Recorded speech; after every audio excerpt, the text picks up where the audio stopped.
संसार में किसी का कुछ नहीं, ख्वाह मख्वाह अपना समझना मूर्खता है, क्योंकि अपना होता हुआ भी कुछ भी अपना नहीं होता, इसलिए हैरानी होती है।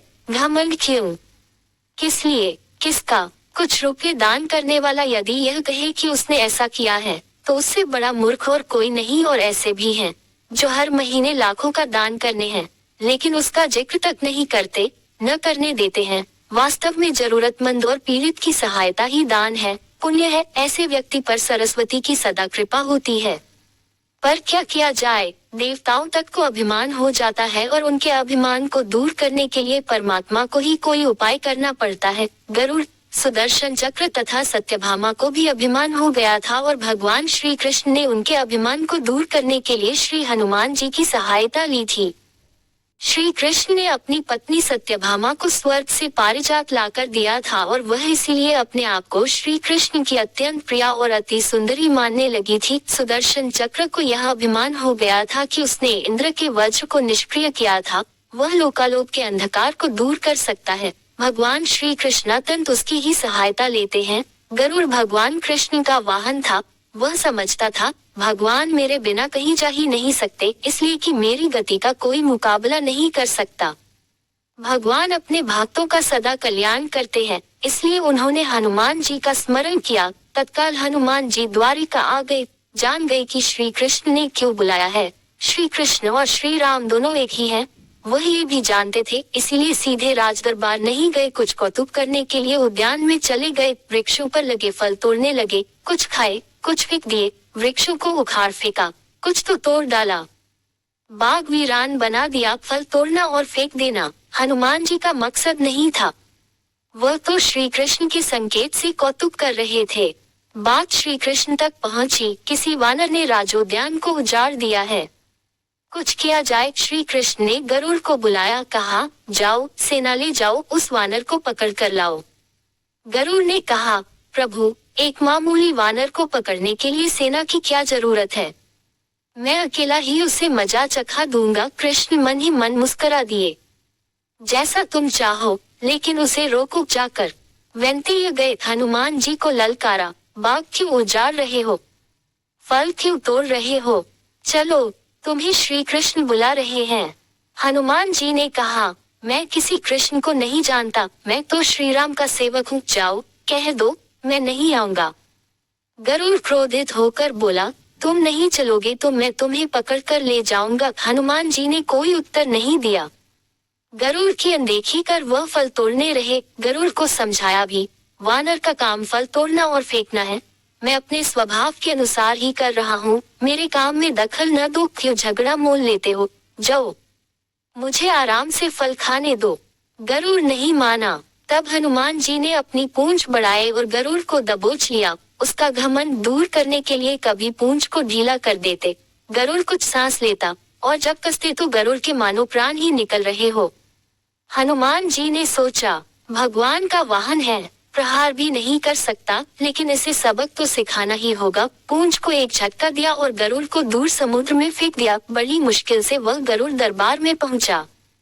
भगवान को बताया वह कोई साधारण वानर नहीं है, मैं उसे पकड़कर नहीं ला सकता। भगवान मुस्कुरा दिए, सोचा गरुड़ का घमंड तो दूर हो गया, लेकिन अभी इसके वेग के घमंड को चूर करना है। श्री कृष्ण ने कहा गरुड़, हनुमान श्री राम जी का भक्त है, इसीलिए नहीं आया। यदि तुम कहते कि श्री राम ने बुलाया है तो फौरन भागे चले आते। हनुमान अब मलय पर्वत पर चले गए हैं, तुम तेजी से जाओ और उससे कहना श्री राम ने उन्हें बुलाया है, तुम तेज उड़ सकते हो, तुम्हारी गति बहुत है, उसे साथ ही ले आना।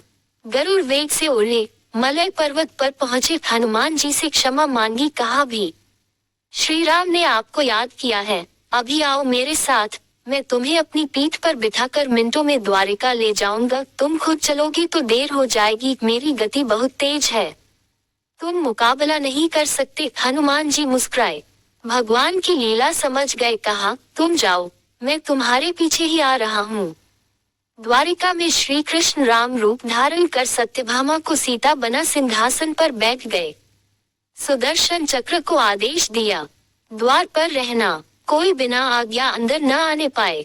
श्री कृष्ण समझते थे कि श्री राम का संदेश सुनकर तो हनुमान जी एक पल भी रुक नहीं सकते, अभी आते ही होंगे। गरुड़ को तो हनुमान जी ने विदा कर दिया और स्वयं उससे भी तीव्र गति से उड़कर गरुड़ से पहले ही द्वारका पहुंच गए। दरबार के द्वार पर सुदर्शन ने उन्हें रोककर कहा, बिना आज्ञा अंदर जाने की मनाही है। जब श्री राम बुला रहे हों तो हनुमान जी विलंब सहन नहीं कर सकते। सुदर्शन को पकड़ा और मुंह में दबा लिया। अंदर गए। सिंहासन पर श्री राम और सीता जी बैठे थे। हनुमान जी समझ गए, श्री राम को प्रणाम किया और कहा, प्रभु आने में देर तो नहीं हुई। साथ ही कहा, प्रभु माँ कहाँ है? आपके पास आज ये कौन दासी बैठी है? सत्यभामा ने सुना तो लज्जित हुई, क्योंकि वह समझती थी कि कृष्ण द्वारा पारिजात लाकर दिए जाने से वह सबसे सुंदर स्त्री बन गई है। सत्यभामा का घमंड चूर हो गया। उसी समय गरुड़ तेज गति से उड़ने के कारण हौंफते हुए दरबार में पहुंचा। सांस फूल रही थी, थके हुए से लग रहे थे, और हनुमान जी को दरबार में देखकर तो वह चकित हो गए। मेरी गति से भी तेज गति से हनुमान जी दरबार में पहुंच गए। लज्जा से पानी पानी हो गए। गरुड़ के बल का और तेज गति से उड़ने का घमंड चूर हो गया। श्री राम ने पूछा, हनुमान तुम अंदर कैसे आ गए? किसी ने रोका नहीं। रोका था भगवान सुदर्शन ने। मैंने सोचा आपके दर्शनों में विलंब होगा, इसलिए उनसे उलझा नहीं। उसे मैंने अपने मुंह में दबा लिया था। और यह कहकर हनुमान जी ने मुंह से सुदर्शन चक्र को निकालकर प्रभु के चरणों में डाल दिया। तीनों के घमंड चूर हो गए। श्री कृष्ण यही चाहते थे। श्री कृष्ण ने हनुमान जी को गले लगाया। हृदय से हृदय की बात हुई और उन्हें विदा कर दिया। परमात्मा अपने भक्तों में, अपने निकटस्थों में अभिमान रहने नहीं देते। श्री कृष्ण सत्यभामा, गरुड़ और सुदर्शन चक्र का घमंड दूर न करते तो परमात्मा के निकट रह नहीं सकते थे।